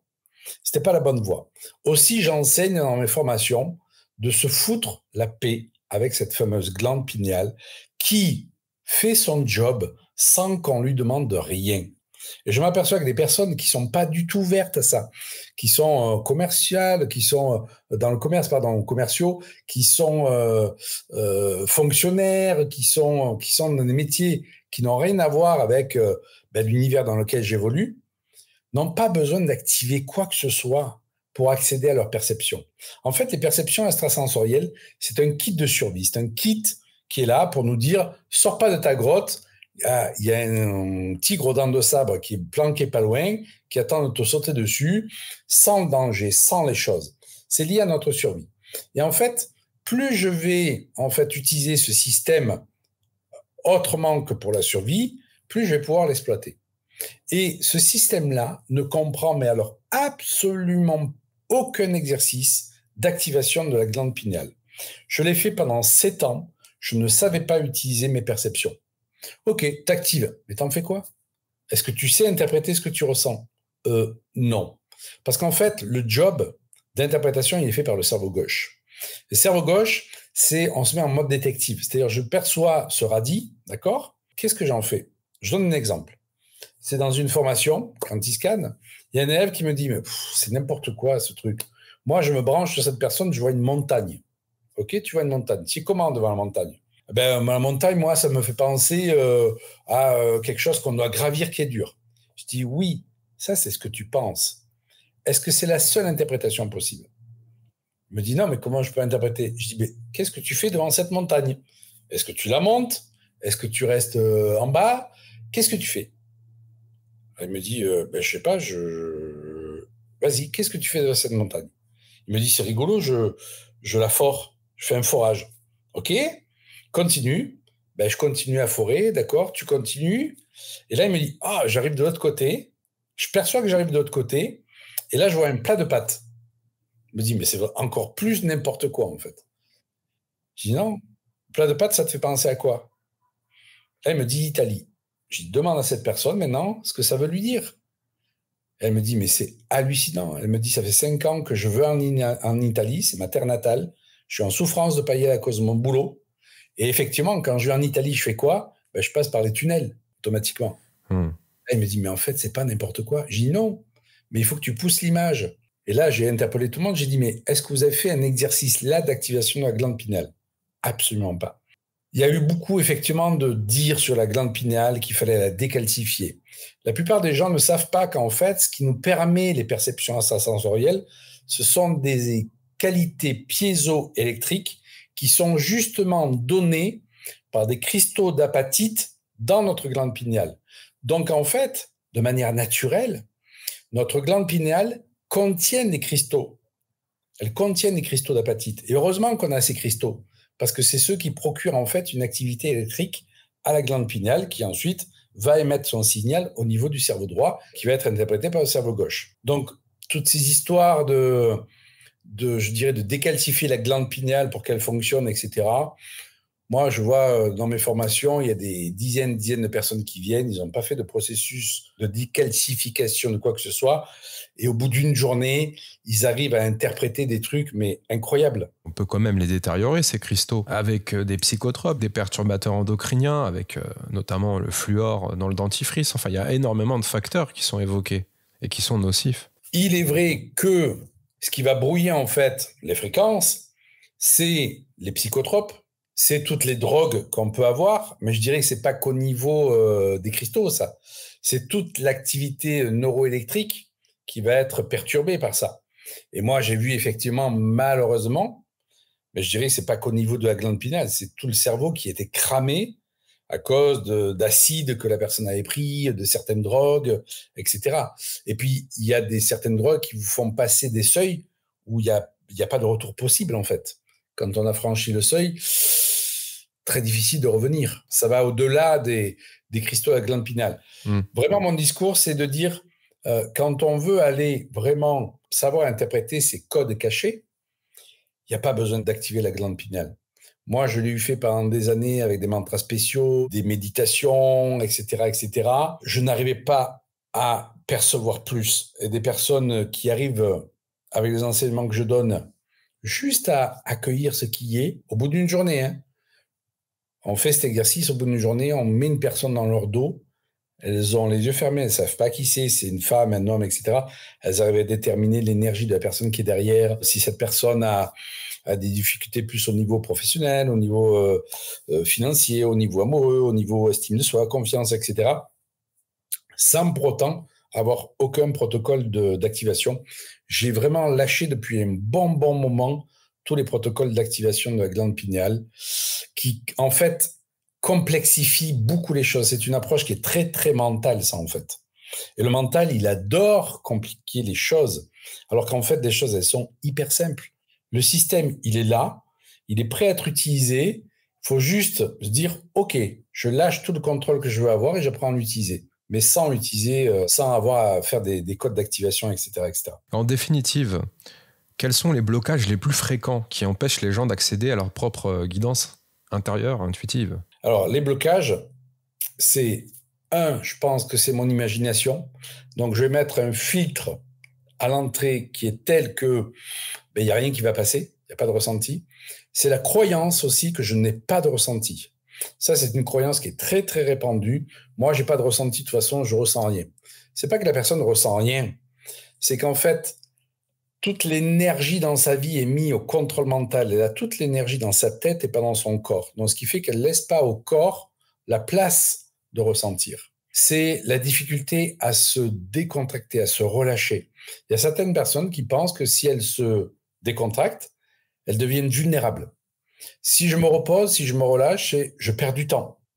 C'est ce programme de perfectionnisme que j'ai, c'est comme si j'allais devenir je m'en foutiste. Et en fait, c'est les 3 causes les plus répandues sur lesquelles il faut qu'on travaille en début de formation pour qu'on permette à ces personnes-là de les lâcher afin qu'elles puissent laisser la place aux ressentis, aux perceptions qui demandent en fait qu'à s'exprimer. Mais pourquoi c'est là? Parce que ça fait des milliers d'années, même des millions d'années que l'humain fonctionne avec ces perceptions-là en fait. Et l'environnement? Est-ce qu'il a éventuellement aussi un rôle à jouer dans notre capacité à nous synchroniser avec ces informations? Bien sûr. Plus je suis stressé par la vie que je mène, moins j'accède à mes perceptions. Pourquoi? Parce que je suis dans un mode quelque part où mon mental a pris le dessus. Et quand je suis tout le temps orienté problème, à essayer de résoudre des problèmes toute ma vie, j'ai pas l'espace, j'ai pas la place nécessaire pour que mon corps puisse se relâcher. Et en fait, pour pouvoir utiliser ces perceptions, il faut vraiment que le corps soit relâché. Alors, il n'y a pas besoin de faire du yoga, de la méditation. Dans les formations que je fais, on ne fait pas tous ces exercices-là. On permet juste, en fait, de se mettre même en imagination, dans l'endroit le plus décontractant possible. Si c'est une plage avec un transat et un mojito, mets-toi là, voilà. Imagine que tu es là-dessus. Comment tu serais? Là, je suis bien là. OK. Là, tu es dans les dispositions nécessaires pour te faire travailler tes perceptions. Et en fait, je dirais, c'est comme en cuisine. Le plus simple, c'est toujours le plus goûteux. C'est facile de cacher, en fait, un aliment avec une sauce comme ça dessus qui va masquer tous les goûts. On va compliquer les choses. Et là, c'est pareil. Quand on veut utiliser ses perceptions, il faut aller vers le plus simple possible. Et donc, la voie la plus simple, la plus rapide, moi, c'est ce qu'elle me démontre, c'est de s'autoriser, c'est celle que j'ai choisie, celle que j'ai prise, c'est de s'autoriser à se détendre et d'arrêter, je dirais, de tout juger. C'est ça, en fait. Non, mais ça, c'est pas possible. Je vois une montagne alors que je connais que cette personne, non, mais c'est n'importe quoi. Je vois un radis alors que je connais que cette personne, c'est n'importe quoi. Quand je me connecte à cette personne-là, je sais pas, j'ai un truc dans la gorge, là, comme s'il y avait un truc qui me pique comme ça. OK, ça peut être quoi, ça? C'est quelque chose qu'elle veut pas dire. OK. Ça peut être quoi? Elle n'arrive pas à exprimer quelque chose. OK. Quelque chose qui est resté en travers de la gorge. OK. Ça peut être tout ça. Mais ça peut pas, je dirais, il faut que tu choisisses là-dedans. Il faut que tu ressentes, je dirais, quelle est la bonne interprétation. Et à partir de là, on a ouvert le rideau. C'est comme une plaque minéralogique. Elle peut nous dire, mais tout et n'importe quoi. Et elle peut nous dire, si, c'est le diable. Effectivement, si on part sur cette croyance-là, mon Dieu, il va m'arriver des choses, mais terribles dans ma vie. Non, l'interprétation, en fait, ce qui est important, c'est qu'il faut sortir des généralités des interprétations. Une interprétation, elle n'est pas générale, elle est spécifique à la personne en fonction de ce qu'elle vit, en fonction du contexte qu'elle vit. Et donc, quand on voit des livres où on dit 4-4-4, c'est ça, 5-5-5, c'est ça, 14h14, c'est ça, mais non, parce qu'on n'est pas une généralité, on est des êtres uniques, spécifiques, et en fait, qui vivent une situation donnée à un instant T, et cet éclairage que l'on a, l'intelligence de l'univers, l'intelligence de la vie, et qui est là pour nous donner un éclairage, elle est justement dans une situation à un instant T. Et c'est ça qui est top. Parce que cet éclairage, quand on le comprend, il est là pour 2 choses. Soit nous confirmer qu'on est dans la bonne direction, soit nous dire, non, mon coco, t'es pas dans la bonne direction. Il faut que tu reprennes une autre direction. La bonne direction, c'est la direction que j'ai choisi de vivre en relation avec mon âme. Et la mauvaise direction, entre guillemets, s'il y a une mauvaise direction, c'est plus un chemin détourné qui va nous demander plus d'efforts, etc., fait qu'on va suivre la voie de son mental. Mais c'est ça qui est génial, c'est que la vie, elle est là aussi pour nous orienter et, je dirais, nous dire qu'on est sur la bonne ou pas la bonne voie. Et ensuite, on me pose souvent cette question, est-ce que tout est signe? Quand tu crèves un pneu, une fois, tu vas pas te poser la question de savoir pourquoi tu as crevé. Enfin, moi, perso, je me pose pas la question. Par contre, en un mois, si je commence à crever 2 fois, 3 fois, là, je me pose et je me dis, attends, il doit y avoir quelque chose à comprendre. Donc, c'est vrai que, comme je disais dernièrement, je suis pas forcément à regarder mon téléphone ou quoi, les heures miroirs, etc. Parfois, ça vient de taper, plusieurs fois, plusieurs jours comme ça, plusieurs semaines. Et là, je me dis, attends, bon, effectivement, il faut que je me pose, je vais regarder. On sait bien que c'est les cordonniers les plus mal chaussés, mais dans tous les cas, voilà, je me pose et je regarde. Ça, c'est un signe. Ça, c'est une synchronicité. C'est quand ça vient insister. C'est quand le message, il vient insister qu'il devient de plus en plus fort. Si je perçois quelque chose une fois, c'est pas forcément un signe. Incidence, cohérence et récurrence. Exactement, complètement. Est-ce qu'il y a une différence pour toi? Alors pareil, on explore aussi les grosses croyances dans l'ésotérisme. Une différence avec ce champ informationnel auquel n'importe qui va pouvoir se brancher, recevoir de l'information, et ce que les gens appellent les guides, les anges. Dans Quantiscan, puisque la formation que je prodigue, il y a le champ informationnel qui est propre, effectivement, à ce que la personne vit. Mais ce champ informationnel, quelque part, il n'existe pas qu'autour d'une personne. Il existe autour des plantes, il existe autour des animaux, autour des pierres. Quand moi, je ne connais pas grand-chose en pierre, mais quand je vais dans un magasin d'ésotérique, je ne connais pas cette pierre, je me connecte à elle, je sais ce qu'elle vient faire dans mon corps et sur ma psyché, je suis dans le champ informationnel de la pierre. Ce qui me permet, à travers mon corps et les informations que je reçois, de savoir exactement ce que permet de faire cette pierre. Il y a un personnage qui était extrêmement doué pour ça, c'était le docteur Edward Bach, qui se promenait dans la nature et qui sentait instinctivement la plante où c'est qu'elle agissait au niveau de la psyché. Ça, c'est le champ informationnel. La cerise sur le gâteau, par rapport à ça, c'est effectivement, je dirais quelque part, le message des guides, la guidance. Mais très souvent, quand on sait interpréter les données du champ informationnel, on a beaucoup moins besoin des messages des guides.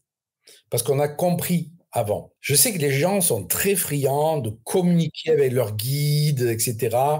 Il y a beaucoup de croyances en disant « Ouais, mais fais attention, tu sais pas si c'est ton guide, ça peut être quelque chose dans l'ombre, une entité, machin, qui se fait passer pour ton guide. » Quand on est dans le ressenti, moi je le fais tout le temps dans mes formations, quand on ressent l'énergie expansive d'un guide, on sait très bien que c'est pas l'énergie d'une entité. Ça, c'est les personnes qui ne connaissent pas le ressenti et qui restent dans leur peur et dans leur bouquin. Mais comme je le dis, quand on sait interpréter le champ informationnel, les guides, chouette. On s'en émancipe. Non, mais comme tu dis, c'est la cerise sur le gâteau et je te remercie pour cette réponse parce que du coup, ça désacralise un petit peu et ça remet l'information là où elle est importante, c'est-à-dire dans le champ informationnel. Et là, ça ne laisse pas la place à est-ce que c'est un bon guide, un mauvais guide, c'est le champ informationnel, point. C'est exactement ça. On n'a pas besoin de connecter le guide pour savoir une personne que j'ai scannée. Tiens, elle me dit pourquoi je n'arrive pas à faire le couple. Je la scanne et là, je vois un passage 18-22 ans. J'ai 18-22 ans, ça te dit quoi au niveau du couple? Elle me dit, ben là, c'était la période où j'étais avec l'homme de ma vie, quelque part. Je pensais que c'était l'homme de ma vie parce que, ben ouais, 18-22 ans, c'était, mais pourquoi tu n'es pas resté avec? Ben parce qu'en fait, il n'entendait pas ce que je disais. Je l'aimais, mais il n'entendait pas ce que je disais et j'ai dû me séparer. Mais s'il m'avait entendu, je serais encore avec lui. Ok, ça veut dire que tu n'as pas fait le deuil. Et si tu n'as pas fait le deuil de cet homme idéal, tous les autres qui arrivent derrière, ils sont pas à la hauteur, en fait. Elle me dit, mais c'est exactement ça. Et ça, c'est pas un guide qui est venu me le dire, c'est juste un champ informationnel qui fait que, boum, 18-22 ans, on est resté bloqué là-dessus, en fait. Et quand on apprend à travailler avec ça, alors parfois, les guides viennent, ils nous disent un message, mais quand ils nous donnent un message, c'est pas pour nous dire, je t'aime, tu es beau, tout va bien dans ta vie. Non, non, c'est vraiment pour nous dire quelque chose de très spécifique qu'on n'a pas capté dans le champ informationnel, en fait. Et ils sont pas là pour nous dire non plus l'avenir, ils sont pas là pour nous balayer le chemin devant nous. Ils viennent vraiment nous donner un message très, très spécifique. Donc moi, j'ai des souvenirs comme ça où, en fait, dans des consultations, il y a des guides qui sont pointés, je les ai pas appelés. J'en ai fait une vidéo sur ma chaîne YouTube, un guide qui s'appelle Marie-Madeleine et une personne qui était donc en situation d'infertilité. On travaillait dessus, il se passait rien, etc., etc. Et là, je sens vraiment une très, très forte présence. J'arrête pas de bâiller, c'est très, très fort. Je me dis, mais waouh, il y a quelque chose qui se passe. Et là, je vois le massif donc de la Sainte-Baume. Je suis appris que c'était en fait le lieu de Marie-Madeleine. Et le message me dit, mais il faut qu'elle aille à Sainte-Baume. Je dis, écoutez, moi, on me donne ce message-là, je sais pas qui, je sais pas comment, etc. Elle m'a dit, mais au point où j'en suis, mais j'ai rien à perdre. Elle va à la Sainte-Baume avec sa mère, quelques jours après ma séance. Et cette personne, je ne la vois plus parce que j'avais dit que je ne pouvais plus l'aider, en fait. Un an après, elle arrive avec le bébé dans les bras et elle me dit, c'est un enfant Marie-Madeleine. Je dis, pourquoi elle me dit Marie-Madeleine? Elle me dit, vous savez pas que Marie-Madeleine est à la Sainte-Baume, etc. Et c'est grâce à vous que j'ai pu aller à Saint-Aubin, mais ma mère, quand j'y suis allé, a pris de l'eau qui ruisselait donc sur les parois, me l'a mis dans le cou. Elle me dit, mais je ne sais pas pourquoi elle a fait ça. Même elle ne savait pas pourquoi elle a fait ça. Mais elle m'a dit, à ce moment-là, j'ai su que j'allais tomber enceinte. C'est des choses qui nous dépassent, en fait. Et elle vient nous donner une information que même moi, je ne savais pas. Et voilà, c'est des fois où j'ai eu de la guidance, de l'aide des guides des personnes, très précisément. Est-ce que je l'ai à chaque fois? Non, absolument pas. Comme je l'ai dit, très souvent, le champ informationnel suffit. Mais c'est une sorte de super pouvoir que tout le monde recherche à travers des consultations en général. Mais il y a un petit disclaimer à faire parce qu'il y a un mais. D'aucuns disent qu'effectivement, il est mieux de se connecter à son propre champ informationnel, à son soi supérieur, à son intuition, à son instinct. Parce que des fois, on peut capter en essayant de parler avec les guides des entités un peu plus, je dirais, manipulatrices, parfois pas connectées sur le bon seuil, dans la bonne strate de l'astral. Donc, effectivement, encore merci pour tous ces conseils. Alors, j'aurais une question. À ton avis, l'humanité, est-ce qu'elle est en train de s'ouvrir collectivement à ces dimensions ou sommes-nous encore majoritairement enfermés dans un paradigme limité? La compréhension que j'ai, moi, par rapport à l'humanité, par rapport à l'incarnation, c'est vraiment un champ d'exploration. Déjà, pour nous permettre d'avoir le choix. Si tout était blanc, on ne pourrait pas savoir ce qu'est le noir. Donc, pour moi, il y a vraiment une cohabitation de ce qu'on nomme le bien et le pas bien, mais il faut aller au-delà de cette dichotomie, en fait. Dans une expérience qui est le choix entre la paix, la guerre, l'amour, etc., entre la non-compréhension, la compréhension. Pour moi, c'est un choix. Et en fait, c'est une terre d'expérimentation qui fait que... Alors, oui, ça s'ouvre si on prend, je dirais, une chronologie qui fait qu'on voit quand même, il y a de plus en plus de bouquins de développement personnel, il y a de plus en plus d'attrait pour ça. Mais je dirais que même dans cette voie-là, même dans ce développement, ce qu'on appellerait l'obscur, le noir, etc., peut s'exprimer aussi. C'est pas parce qu'on est dans le spirituel que tout est rose, hein, loin de là. Alors, ce qui est génial, c'est qu'on a quand même plus d'expression, de possibilités d'expression qu'au Moyen-Âge. Parce que là, si on a vu les moyens techniques de mener une émission comme ça au Moyen-Âge, je pense qu'on n'aurait pas été longtemps à continuer. Donc, oui, effectivement, quand on voit les temps anciens, il y a une ouverture. Est-ce que pour autant, tout va devenir rose et tout sera conscience, etc., etc. Je pense qu'on n'y est pas encore parce que pour moi, on est vraiment sur une terre d'expérimentation pour nous permettre d'avoir le choix. Ce choix-là, on n'a pas au niveau de la source. Au niveau de la source, ce n'est qu'amour. Et pour vraiment expérimenter l'amour, on est obligé d'expérimenter quelque part des choses qui sont différentes. Et c'est comme si on nous avait présenté un menu en disant, OK, tu choisis quoi là ? Tu choisis l'abondance, tu choisis la restriction, tu choisis l'amour, tu choisis le conflit, tu choisis quoi? Pour moi, c'est une terre de choix, en fait. Mais Tamara, on a reçu Alexis Ambre qui nous parlait de venir du parfait pour aller vers l'imparfait. Je vois encore une récurrence aussi dans le discours de Yannick, là, non? Oui, et sur la connexion aussi, cerveau droit, cerveau gauche, on est en train de traiter justement cette voie d'accès avec une approche, avec des mots différents, mais ça tout converge. Ça résonne. Ouais, ça résonne énormément, je te remercie. C'est ma vision. Je dis pas que j'ai... Voilà. Mais c'est ma vision. Je pense qu'à tout moment, effectivement, on a le choix dans un conflit de se positionner, de comprendre pourquoi on a ce conflit avec cette personne, qu'est-ce que ça vient nous faire travailler, comment dépasser ça, qu'est-ce que ça cache, ou on a le choix de dire c'est un enfoiré, c'est un con, je vais lui en vouloir toute ma vie. Et moi, je suis pas pour le pardon automatique, tu rencontres ça, tu dois pardonner. Non, tu vas pas pardonner, tu vas comprendre d'abord. Pourquoi tu vis ça? Qu'est-ce qui fait en toi que tu as attiré ça? Est-ce que tu es une personne qui, justement, n'arrive pas à se positionner? Est-ce que tu es agressif, mais tu t'en aperçois pas? Est-ce que tu cherches à tout prix la reconnaissance et puis l'autre, il t'amène pas la reconnaissance, il t'amène ce qu'on appelle l'ingratitude? Est-ce que ton père était comme ça? Toi, tu n'oses pas aller dans la colère parce que tu as peur de confondre colère et violence, qui fait que cette personne-là, tu mets pas assez de limites. En fait, qu'est-ce que j'ai à comprendre de ça? Et à partir du moment où j'ai compris que l'autre, c'est l'acteur parfait dans ma vie, même si sa manière d'agir ne me plaît pas, même si ce que je vis ne me plaît pas, et ça c'est ce que j'ai dit, la vision de forme, quelque part l'autre, j'ai plus à lui pardonner en fait. Pourquoi je lui pardonnerais? Si je lui pardonne, ça veut dire que moi, je suis en situation de pardon, je suis au-dessus, presque je suis Dieu en fait. Ben non, puisque c'est l'acteur parfait qui est venu me faire travailler quelque chose chez moi. Et qu'en fait, on était voués à se rencontrer pour que ça puisse m'enseigner. C'est très dur à appliquer. Enfin, je veux dire, de la théorie à la pratique. Admettons, on se fait escroquer 40 000 €, toutes les économies d'une vie. Si on se fait trahir par un de nos meilleurs amis qui nous a trompés avec notre femme, je sais pas, tu vois, dans certaines circonstances. Vision de forme, c'est un enfoiré de première. J'ai envie d'y faire la peau. Ouais. Et c'est OK. Et il faut vraiment passer par cette étape. Vision de fond, OK, pourquoi je viens vivre ça en fait? Et je me suis fait escroquer de 30 000 €, donc je sais de quoi je parle. Vision de forme, putain, si je retrouve, je refais la peau, quoi. Vision de fond, OK, il y a des mémoires dans ta famille, etc., où il y a eu des pertes d'argent, ton grand-père, il a tout vendu, il s'est fait escroquer, machin, etc., tu comprends. OK, ça te permet aussi de travailler le détachement par rapport à l'argent. Et avec tous ces éléments-là, en fait, j'ai même pas besoin de leur pardonner, j'ai compris, et dans la mesure où j'ai compris, je l'ai intégré, j'ai lâché l'affaire, en fait. Il y a un laps de temps entre ces deux visions? Ouais, il y a un laps de temps. Il y a eu facilement une bonne année, en fait. Ah, quand même, hein.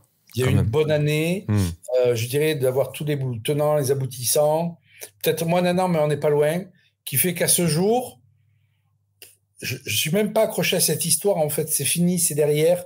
Ça m'a permis d'avancer. Est-ce que je regrette les 30 000 balles? Non, je me dis que je les aurais dépensées autrement. C'est OK, en fait. Mais il m'a fallu du temps pour passer de cette vision de forme à j'ai envie de les tuer à cette vision de fond qui fait que, OK, c'était juste que je traverse ça, en fait. Ça ne se fait pas en un claquement de doigts, c'est ce que j'ai dit. Et pour moi, c'est ça, en fait, de lever le rideau et qui fait qu'à ce jour, je sais pourquoi j'ai fait ça. Je sais contre quoi ça me mettait en garde. Donc, il a fallu que j'ai plusieurs strates de compréhension. Je n'ai pas voulu me dire, non, tu dois être dans le pardon, même s'ils t'ont offensé, ils t'ont fait mal, tu dois être dans le pardon. Pour moi, c'est complètement décalé. C'est pourquoi je m'obligerai à pardonner. Après, une fois qu'on a effectivement tous ces éléments de compréhension comme j'ai eu, tu pardonnes pas, en fait, tu vas te faire du bien à toi, à l'autre. Quoi qu'il en soit, moi, j'ai lâché l'affaire. En fait, c'est derrière moi. C'est comme ça. Ça faisait partie de mon expérience. J'ai compris plein de trucs. Ça m'a permis de travailler des mémoires généalogiques. Ça m'a permis de travailler aussi un détachement. J'étais beaucoup dans la peur de perdre avant. Voilà. Et je dirais que le prix pour m'enseigner quelque part comment dépasser la peur de perdre, c'était le prix que j'avais à payer. Mais alors, est-ce que tous ces grands hommes, alors avec un grand H, hein, ça peut être des femmes, hein, qu'on s'entende, qui ont réussi à accomplir des projets faramineux, colossaux, est-ce qu'ils n'ont pas tous, quelque part, indéniablement craqué le code, brisé ce fameux wall de l'illusion? Obligatoirement. Même sans avoir forcément la conscience, mais dans tous les cas, ils l'ont fait. Ah oui, parce qu'ils ont eu tout un tas d'épreuves, forcément. Tout à fait. Après, je ne suis pas persuadé qu'ils aient... Quand on est, quand on est dans le trip comme ça, etc., je ne suis pas persuadé qu'on ait toute la compréhension. C'est une fois qu'on se pose, qu'on regarde son chemin, qu'on se dit « Waouh, OK, je comprends maintenant. Cette étape, je vais traverser comme ça. J'ai fait ça, j'ai pris ce chemin-là, j'ai eu cette compréhension, etc. » C'est à partir de là où ils écrivent des bouquins, etc., pour partager leur expérience. D'où l'adage, j'aurais voulu le faire, j'aurais pas pu. J'aurais presque pas pu. Exactement, ouais. Mais là, ça va même encore un petit peu plus loin. Dans la formation que tu proposes, on a aussi cette notion justement de choper l'information instantanée pour créer son futur et des choix à venir. C'est-à-dire que là, on vient de voir justement comment on peut extraire un peu, tu vois, comme un concentré actif là, des expériences passées, être sur un instant présent, le champ information. Mais tu proposes même d'aller encore plus loin avec ce champ quantique. De la même manière que j'ai dit, effectivement, le cerveau droit à partir d'une image, le cerveau gauche à partir d'une image a plusieurs possibilités d'interprétation. Notre futur, il n'est pas écrit en fait. On a plusieurs pistes. Quand vous allez voir une voyante ou un voyant qui vous dit dans le futur, il va vous arriver ça, etc., je dis pas que c'est faux, je dis que c'est une voie possible. C'est une voie possible. Et en fait, on a plusieurs voies. Et c'est vachement intéressant de se dire, OK, là, je suis dans mon présent. Si je fais ça, comment ça va influencer mon futur? OK. Et c'est pas de la déduction logique, c'est juste avoir une information de ce qui va être. Parce qu'on dit que le présent, le passé et le futur n'existent pas. Ils sont au même moment, en fait. Et je peux tout à fait, à partir de là, maintenant, me projeter de ce qui va être quelque part dans mon futur. Même si celui-ci existe en puissance, en vibration, en information, au moment T. Mais quelque part, si je fais un choix, je vais ouvrir une autre voie que si je fais un autre choix. Et c'est ça qui est super intéressant. Je peux aller à Rome, je peux aller à Dublin, je peux aller à Athènes, je peux aller où je veux, d'accord? Sauf que si je prends un vol, bah, il va me mener automatiquement à une destination. Mais à la base, je suis à l'aéroport et je prends l'avion quelque part qui me convient. C'est exactement la même chose. Et on peut tout à fait rester dans l'aéroport et se dire, OK, je suis à Dublin, comment je me sens? Bah, c'est pas mal. Je vais à Rome, comment je me sens? Waouh! Là, je vais ça, comment je me sens? Oh là, c'est génial. Ah là, c'est génial.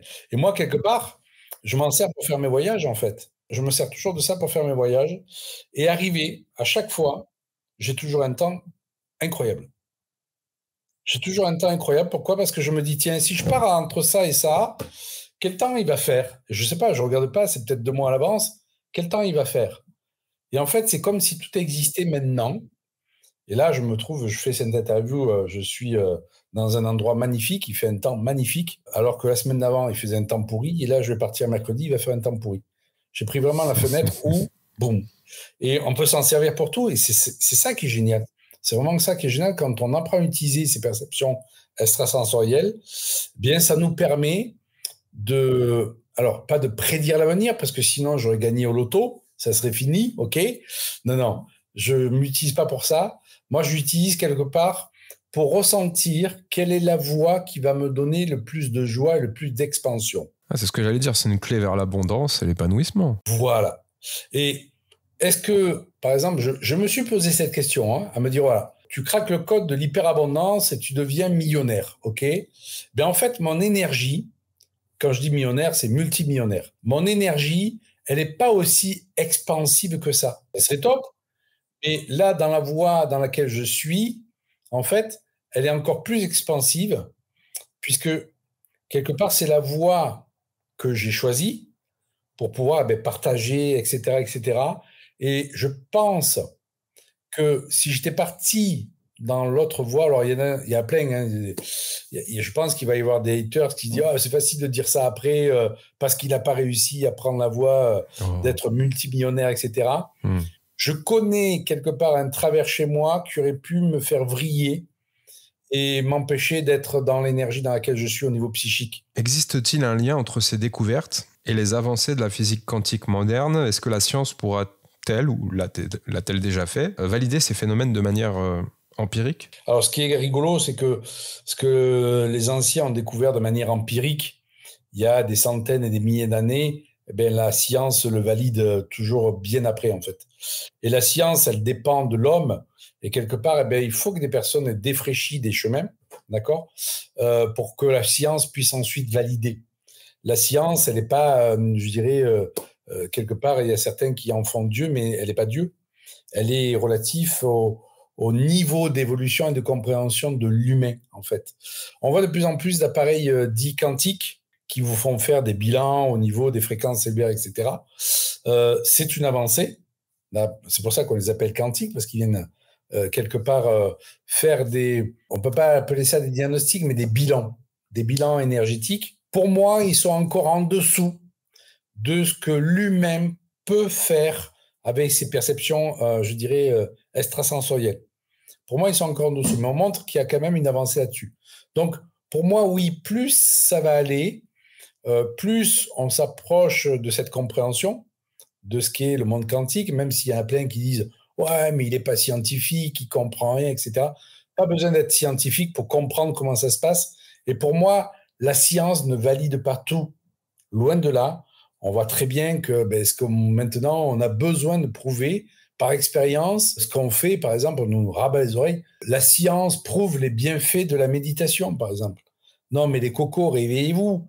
Il y a des êtres qui, depuis 3000 ans, méditent et savent très bien les bienfaits de la méditation sans pour autant que ça soit validé par la science. C'est comme si on avait besoin maintenant de tout valider avec ce cerveau gauche, avec cette science, alors que de manière empirique, la quasi-totalité des choses ont été trouvées. On n'a pas besoin de valider, en fait, par la science, que des couleurs, que des textures, qu'une architecture dans un lieu va générer des ondes agréables à vivre ou des ondes désagréables. C'est de l'ordre du ressenti. Maintenant, on a besoin de prouver ça scientifiquement. Et donc, voilà, plus ça avance, plus la science approche de ça. Mais pour moi, elle aura toujours un décalage avec ce que le ressenti arrive à faire. Par exemple, on sait très bien que les anciennes cathédrales, anciennes églises, étaient construites sur des lieux, je dirais, qui étaient dévolus à la spiritualité des hommes d'antan, parce qu'ils avaient ce ressenti de placer un dolmen, un menhir, etc. à cet endroit-là. Et donc, après, il y a eu des lieux de culte chrétiens, mais en aucun cas, ça s'est fait par la science. C'était de l'ordre du ressenti, en fait. On a donc l'onglet des co-créateurs. Vous pouvez nous rejoindre sur la chaîne. On a une question de Cédric Smash à laquelle on a déjà répondu depuis le début de l'émission. Il nous demandait dans quelle mesure notre perception de la réalité est-elle influencée par nos croyances, nos conditionnements et notre état émotionnel. Et comment peut-on... Alors oui, nouvelle question. Et ça me renverra vers une des dernières questions que je voulais repréciser pour notre audience. Il nous demande comment peut-on apprendre à avoir une réalité plus objective ou plus alignée avec notre véritable nature. Et moi, je te demanderais quelle est la première étape pour quelqu'un qui voudrait entamer ce chemin d'exploration, mais qui ne sait pas concrètement par où commencer. Bonne question.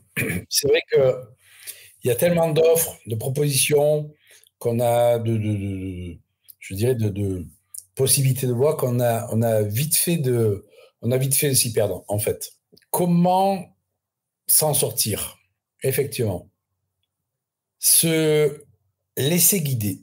Là, je prends le témoignage, en fait, ce qui me vient d'emblée, c'est le témoignage de dizaines de personnes que j'ai eues et qui m'ont dit, c'est rigolo, je suis tombé par hasard sur votre chaîne, sur la chaîne de quelqu'un d'autre, qui m'a ouvert en fait le chemin.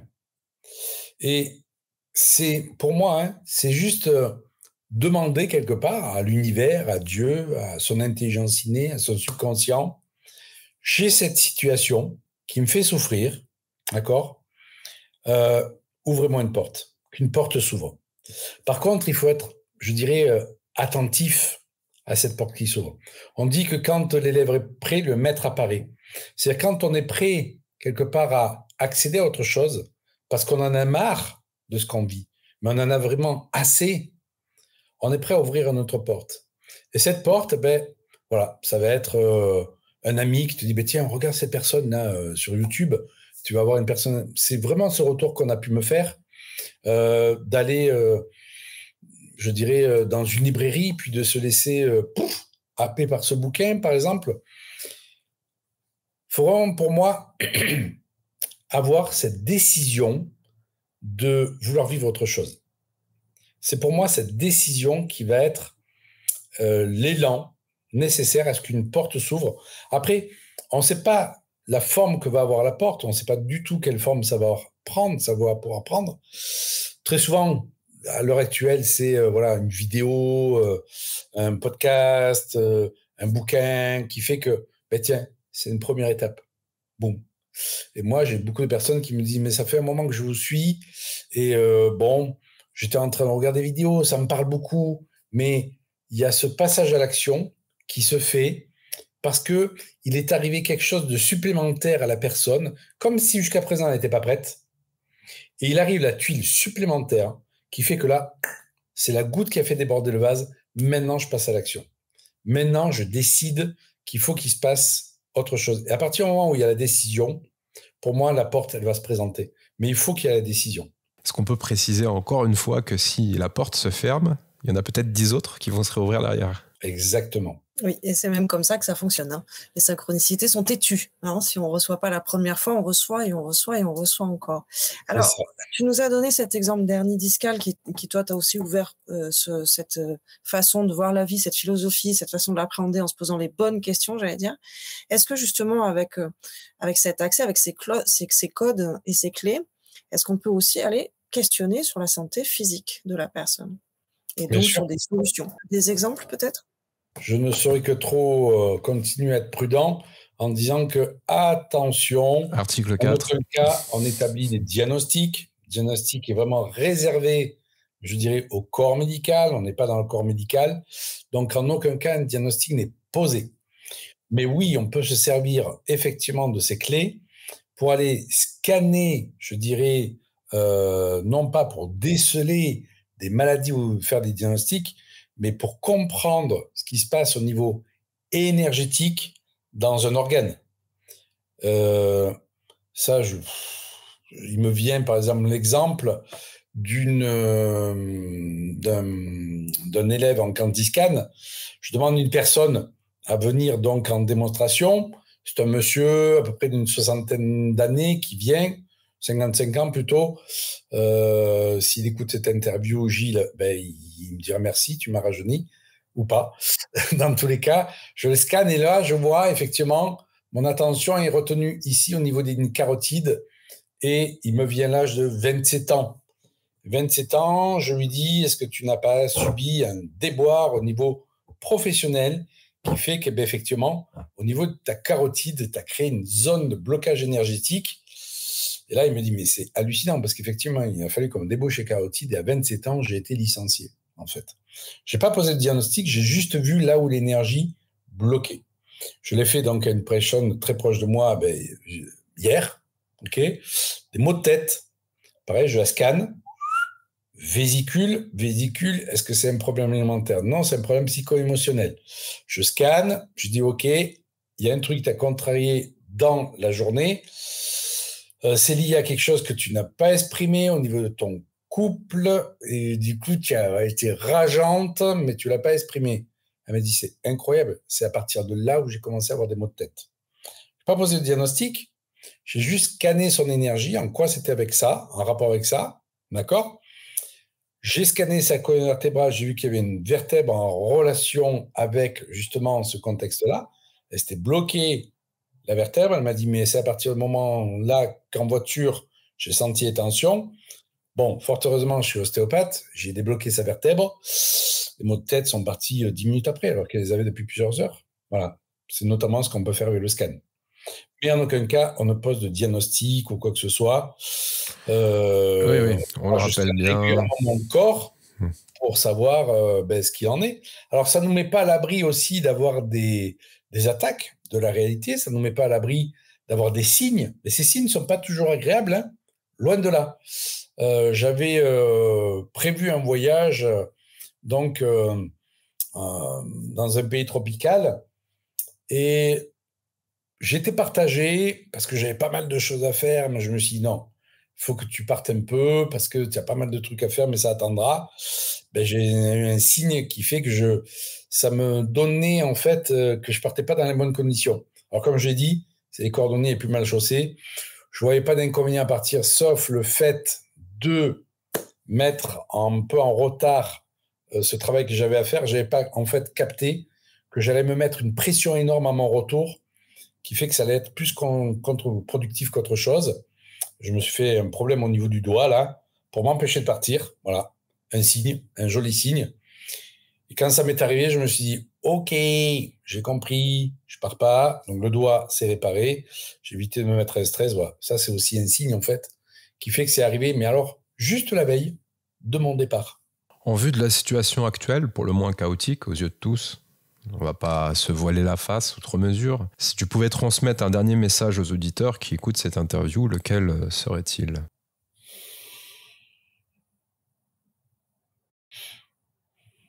Ok. Je voulais pas faire un message, je dirais, télescopé comme ça.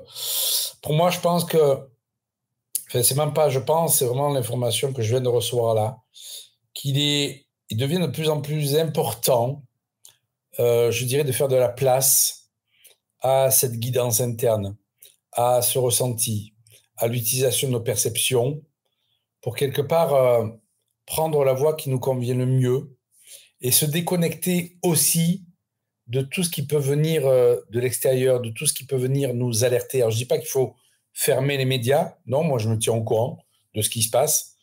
Je ne passe pas non plus toute ma journée sur BFM TV, hein, loin de là. Dans tous les cas, je sais ce qui se passe dans le monde. Est-ce que j'y donne du crédit? Ben ouais, il ne faut pas se voiler la face non plus. Mais surtout, je reste connecté à cette intériorité qui fait, ça me dit de garder la foi. Vraiment. Et de créer quelque part aussi, pour moi, c'est ce qui peut aider la plus haute réalité possible dans sa vie. Une réalité où on va aller de plus en plus vers le choix, vers l'épanouissement, quoi qu'il se passe à l'extérieur, en fait, et de garder confiance. Et qu'est-ce qui permet de se garder confiance? C'est justement cette connexion à son intériorité. Parce que si on se laisse happer, effectivement, et envahir par toutes les informations anxiogènes qui sont à l'extérieur, on a vite fait de perdre le pied. Là, en ce moment, effectivement, tout le monde dit qu'il faut se barrer de la France, etc. Ok, est-ce que je dois me barrer de la France? Est-ce que je dois aller à Bali? Est-ce que... voilà. Et quand on voit la situation à Bali, elle n'est pas mieux, c'est de plus en plus pourri. Fiscalement... À tous les niveaux. Hein. Oui, bah, fiscalement, c'est un peu mieux. Fiscalement, ça peut être intéressant. Voilà. Voilà. Ça peut pas être pire qu'en France, fiscalement, il ne faut pas se mentir. Non, c'est exactement. Ouais. Après, voilà, je pense qu'on vit une réalité qui est importante. C'est celle de ce monde incarné. Mais tout ne se résume pas à ce monde incarné. On n'est que de passage, en fait. Et on a tendance souvent à faire ce qu'on appelle la malédiction de la capture d'écran. C'est-à-dire à rester fixé sur ça. Clac. Oh, la situation actuellement, elle est terrible, machin, etc. Je pense qu'au Moyen-Âge, on n'avait pas les moyens d'information qu'on a maintenant, mais la situation ne devait pas être mieux. Et les choses, elles évoluent toujours, en fait. Elles évoluent.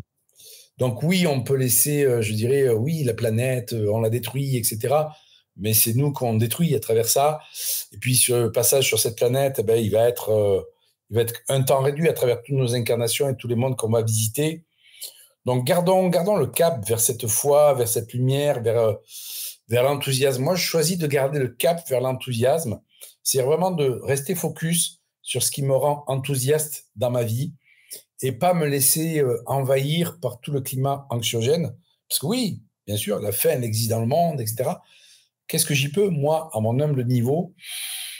Pas grand-chose. Par contre, si je nourris le monde, je dirais l'univers de ma fréquence dans la joie, dans l'enthousiasme, je pense que je peux être plus utile que si je suis submergé par la dépression. Merci Yannick pour ce beau message. Tamara, on a une bonne nouvelle? Alors, on a une énorme nouvelle à vous annoncer. On est en train de vous créer effectivement une très très belle surprise. C'est encore un tout petit peu trop tôt pour tout vous en dire, mais pour vous mettre un petit peu sur la piste. Yannick a été le premier à nous faire confiance et nous a fait un très très beau cadeau en la forme d'un atelier que vous allez pouvoir retrouver en replay.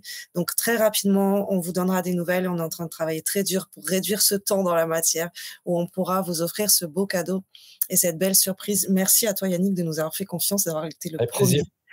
Donc l'atelier s'appelle Reconnexion. On parlait justement de cette importance d'être connecté.